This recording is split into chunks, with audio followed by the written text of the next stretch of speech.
So this is part of our 70,000 tons of metal interview series. Amazing. Yeah, it was freaking amazing is right. But anyway, before we get started, we want to thank definitely Skipper, Andy, and Allison, and Wolfgang, and everyone over at CMM, including Sonia, who was so gracious to help me set all these up. Even when she had a stressful day and everybody was yelling at her for not getting things done, she got us the interviews we needed with no problem at all. So I want to thank all of them. Amazing. For an amazing time. And if you want to know more about 70,000 tons of metal, just go to 70,000tonsofmetal.com. And I suggest you do, because really there's nothing like it. This was round 5 for me, I believe, and there's really nothing like it. So do that. All right. This is Steve Zetro Souza from Exodus, and you are listening to the Brutally Delicious podcast. Turn it up.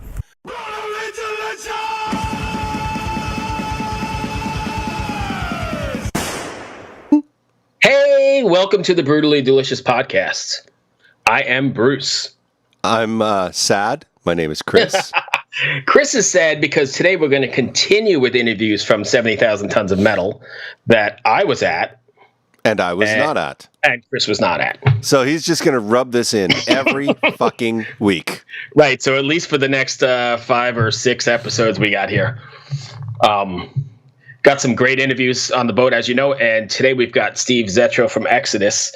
Dude, they opened the boat. Well, they didn't necessarily open the boat, but they were the first night. And then they closed it right before the skipper's announcement. Oh, man. And Go ahead. No, I was going to say, I didn't see many bands twice. This was one of the bands, both times, full sets, couldn't leave. They just freaking kick ass. Such a good band. My God. And when the band that plays with the skipper's speech, that's like a moment. The whole boat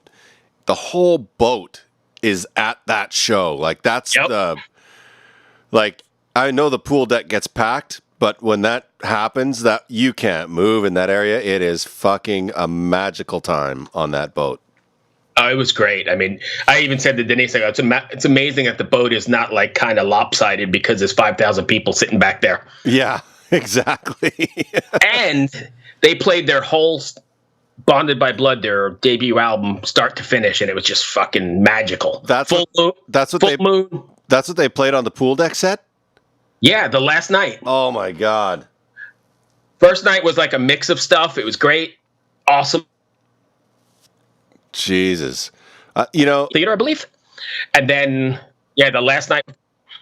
Go ahead. No, just last year I saw Max and Igor do the whole Roots album for the skipper's speech. Nice. And now you get Exodus doing their whole debut album for that. Like, oh my God. It was great, right? Start to finish. I mean, they kicked ass. It was a full moon. The boat was a little rocky, but everybody and their brother was out there. They were penises surfing, inflatable penises, and Jesuses surfing across the crowd. Dude, I will tell you, I took pictures of it, and I'll send it to you. The best was like this dude in a wheelchair. Everybody had him in almost every show I saw, especially that last Exodus show. He was hoisted right up and crowd surfing. Was that Jason? I know that sounds weird for me to say. I'm not sure. I met this guy last year, Jason, in a wheelchair. Nicest guy ever. Like older dude? Yeah, older dude. It might be him because he was an older dude and he was having the time of his life, man. I'll send you some pictures of him. You can tell me if it's him, but he was up there just top of the crowd in his wheelchair. Oh, dude. I got so drunk with that guy last year, it wasn't even funny. There's a theme going on. Yeah. I don't like to drink except on the boat. Right. Or on Thursday nights or Friday nights or whatever. Monday nights or Tuesdays, Right. I usually take a day off. Nice. That's good. They give your liver a little break. Yeah, my liver needs a break. But yeah, Exodus just freaking tore it up, and Gary Holt being back in the band after being out on the road with Slayer for a couple of years it was pretty great. And I hate to use the word because I've said it already and it sounds corny, but it was magical. It was absolutely stellar. Oh, I bet. And Zetro's a great guy. I've spoken to him before. We actually had a long conversation about my Blue Yeti microphone because he's got his own podcast called Zetro's Toxic Vault. Oh, wow. Yeah, we had talked about like the Blue Yeti microphone. He was looking for microphones and he loved it because we played back the quality. He was like, hey, that's a pretty good microphone. So he's trying to we talked about gear for a little bit, and I'm hoping we can try and put something together, at least cross promotion or even, working together at some point. Oh, absolutely. And what an honor to have a guy like that on our podcast. Are you kidding me? He's amazing. Super nice guy.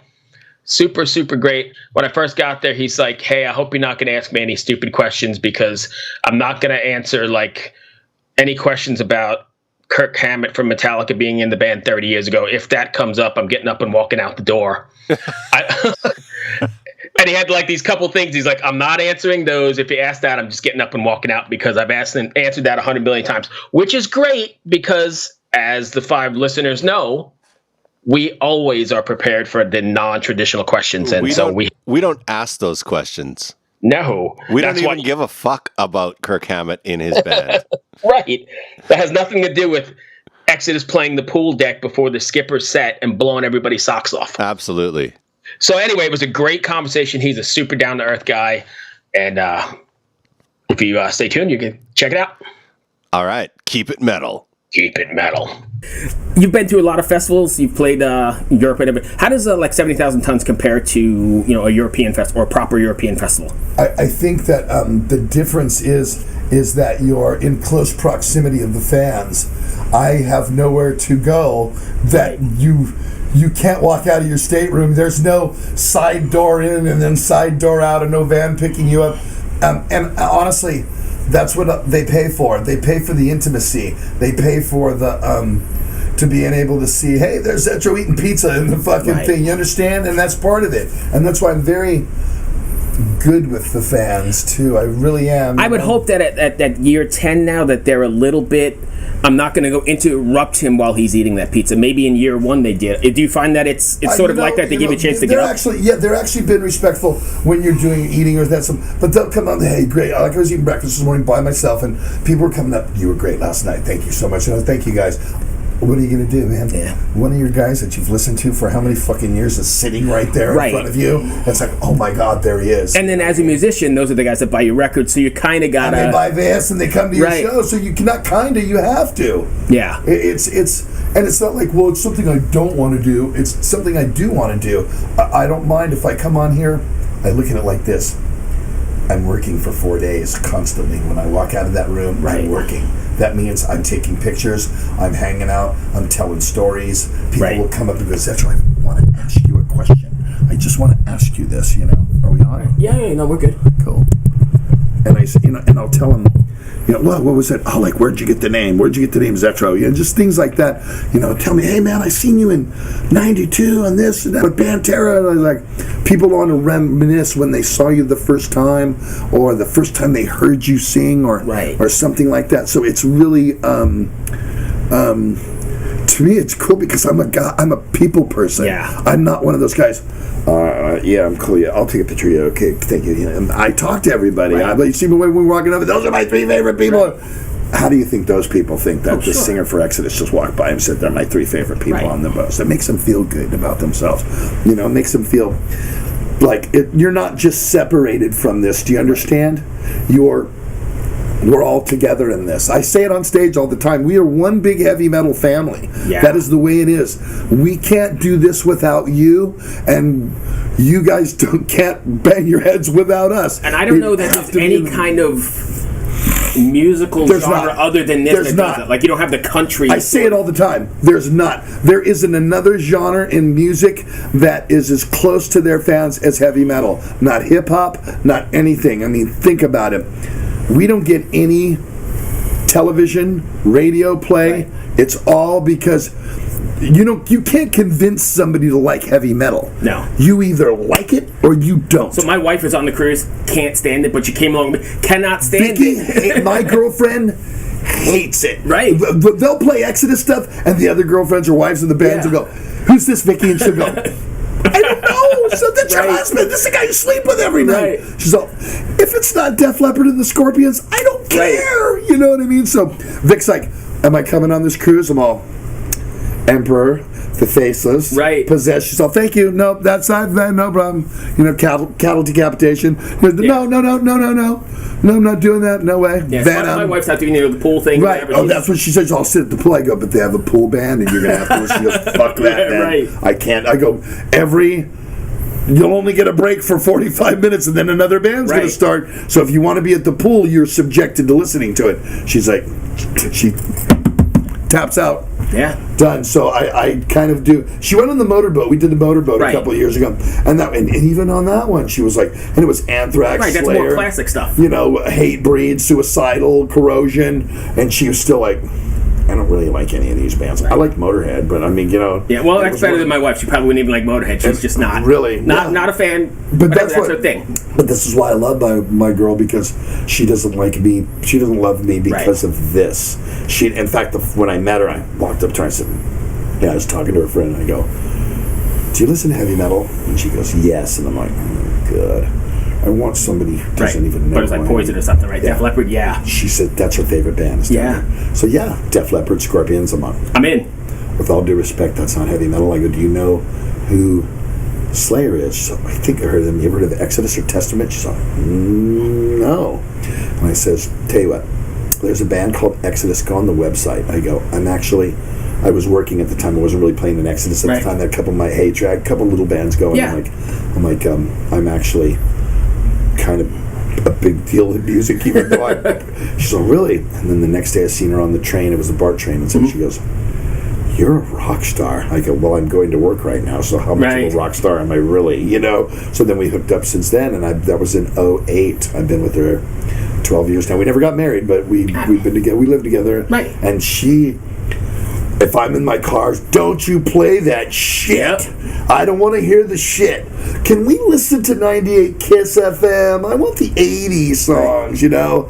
I'm like, okay, play whatever you want, Vic. I don't give a shit, you know? Sure. So that my list goes out now because I have too many questions. But, so going back to, my wife's not into it, but, like, I clearly remember a defining moment where I picked up, for me, it was walking into a record store and seeing Diary of a Madman on the shelves on LP, and I went, holy fuck, I bought it, didn't know what it was, and from the first notes, that was it for me. You got one of those? Okay, how old are you? I'm 52. I'm 55. Okay. So my father was an old school biker who built Harleys in the 60s and 70s, and with the Angels and all that kind of shit. And so he wasn't one, but that was his deal. And then back in then, that was a rare thing. Not like it is now. If you owned a Harley, you were like considered an outlaw. And I would go into his garage while he worked on his bikes, and he would listen to the FM stations. And I'm talking, this is 1970, 71. Mm-hmm. So we listened to Sabbath and the Allman Brothers, and I heard Stairway to Heaven when I was 8 years old, and that changed my life forever. Yes, because... So don't take this the wrong way. That almost sounds cliche, but that's real? It's real. No, I'm not knocking you. And because I never heard anybody sing with a high voice, and I never heard lead guitar played like that before, because the song is kind of slow, and then when it gets jamming... It's going. And as we went, I never heard a vocal like that before. Right. And then just... I know the lead in my head. Right. And I was like, what's this? So for my 8th birthday, my dad took me to the record factory, and we bought an 8-track tape of Led Zeppelin 4, and it just come out like previous. And then I was in 4th grade, I think, and by 6th grade, Souza listens to acid rock. Man, Souza listens to... It wasn't metal yet. It was Souza likes Alice Cooper. Souza likes, and I would listen to the Osmonds or Michael G. Because there's that one thing that gets in your blood. For me, it was Diary of a Madman. I heard Randy... Oh, my God. That was that... Over the Mountain. I saw him. I saw them twice live. I missed it. Twice. I seen him open for Motorhead. I seen Motorhead open for them. Wow. At a Santa Cruz Civic Auditorium with about 1,500 people. Yeah, that's... It was Ozzy's first tour, Blizzard of Oz. I had tickets on that tour, a couple weeks prior to, or after his accident, and then it got postponed. And Brad Gillis, I think, was in, and it was. Well, I seen him the year prior, and then I seen him in that December for Diary tour, because they were on tour for Blizzard. Although the records were recorded simultaneously. That's what I heard. Yeah, and so thank God, or we wouldn't have Diary. Right, because he was gone, and so he. I met him too. He was really cool, and I just really quick. So I was like, I did security at Bill Graham. Bill Graham was a huge promoter, and I did security there. And I'm out at the soundboard. My job was that day to make sure nobody leaned on the rail. And during sound check, he came down and walked around. I'm like, you lean anywhere you want. No. He walked up. There was nobody in the crowd yet. Gotcha. The crowd wasn't in yet. And I said, I'm just a huge fan. He's like, I'm Randy. Nice to meet you. I'm like, just humble dude. with this deep voice. Really? Yeah, he talked like I would Randy. have never imagined that. Randy, yeah, he didn't talk like it was Randy. I'm Randy. How you doing? So it was cool. And I mean, I'm still very metal. In my car, it's like, and I go. I had this Crocus thing going on last week where I was just listening to Crocus. Wow. But I'll go like Screaming in the Night kind of stuff. Yeah, all that era. I was listening to a Headhunter and all that stuff. Yeah. Tonight, long stick goes boom. I love that. I get in Saxon kicks. Merciful Fate, and then I'll get on a punk kick, and I'll listen to the Ramones and the Sex Pistols, and Rancid for. Sure. I get on these kicks, but it's always heavy aggressive music, yeah. aggressive. I'll go to the gym. I go to the gym 6 days a week, and I get in there, and some days I gotta put Slayer in there.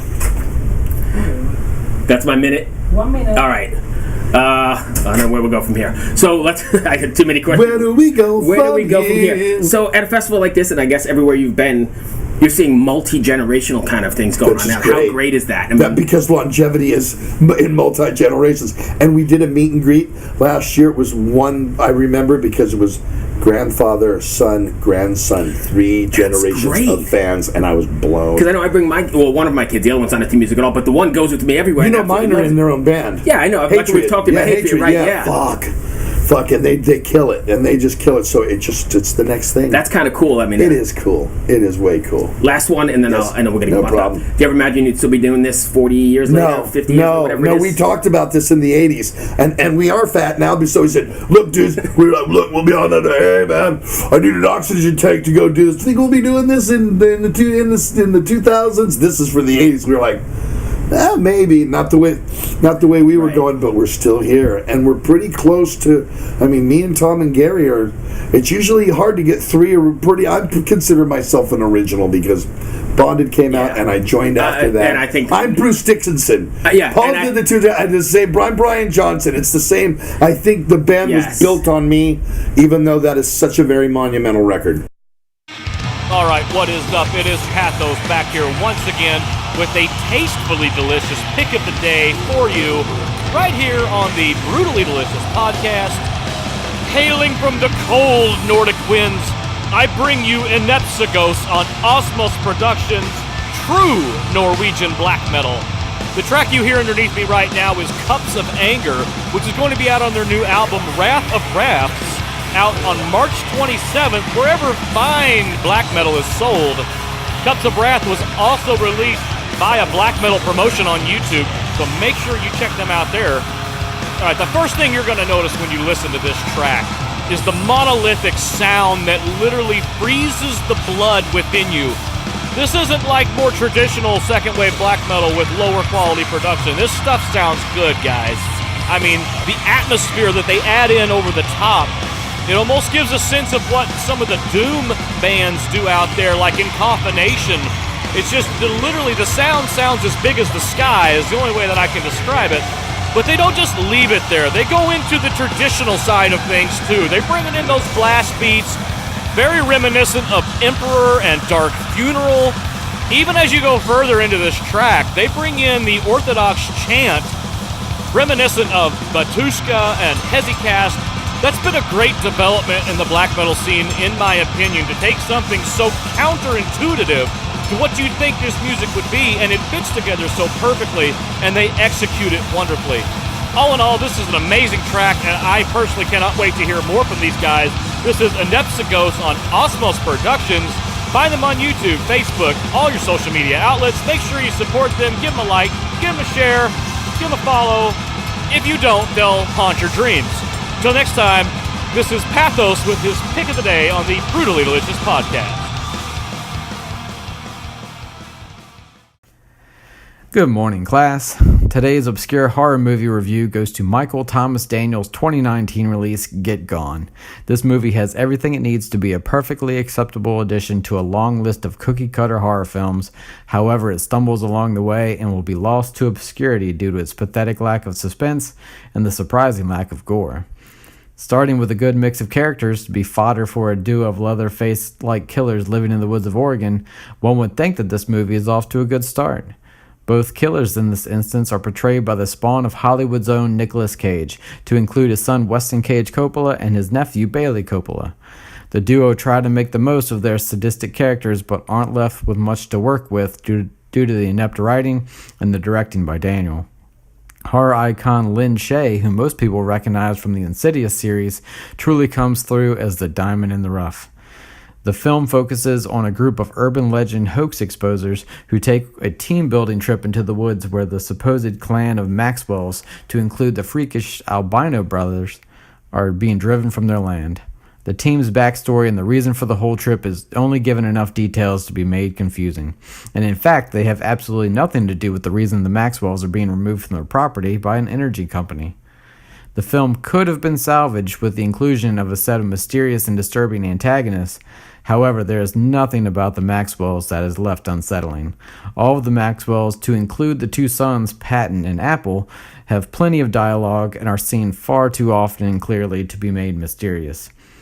And the laughable makeup work to turn the killers into creepy albinos is absolutely appalling. The character of Apple has a fascination with masks, which just leads him to being a cheap knockoff version of Jason or Leatherface. This leaves Get Gone as just a haphazard imitation of far more memorable horror movies.